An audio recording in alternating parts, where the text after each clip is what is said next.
પ્રધાનમંત્રી નરેન્દ્ર મોદી 11 મેના દિવસે વડોદરાની મુલાકાતે છે। વડોદરામાં તેઓ 150 કરોડના ખર્ચે તૈયાર થયેલા સરદારધામ સંકુલનું લોકાર્પણ કરશે। આ સરદારધામમાં વિદ્યાર્થીઓ માટે તમામ સુવિધાઓ રાખવામાં આવી છે। 2000 વિદ્યાર્થીઓ રહીને અભ્યાસ કરી શકે તેવી વ્યવસ્થા છે। આર્થિક રીતે પછાત દીકરીઓને માત્ર ₹1 ફીમાં એડમિશન અપાશે। સાથે વિદ્યાર્થીઓને યુપીએસસી, જીપીએસસી જેવી ઉચ્ચ સ્તરીય તાલીમ અપાશે।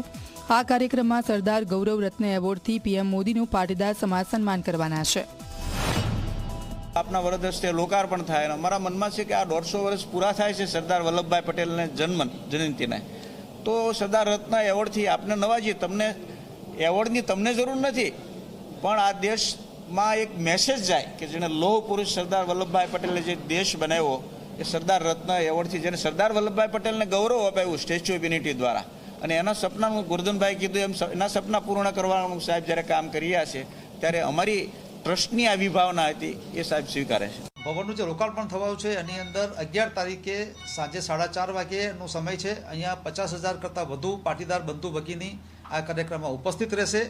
જે છાત્રાલય બન્યું છે માત્ર છાત્રાલય નથી, પરંતુ 1000 દીકરા અને 1000 દીકરીઓ માટેના સર્વાંગી વિકાસનું પ્લેટફોર્મ પૂરું પાડતું એક ઇન્સ્ટિટ્યૂટ છે।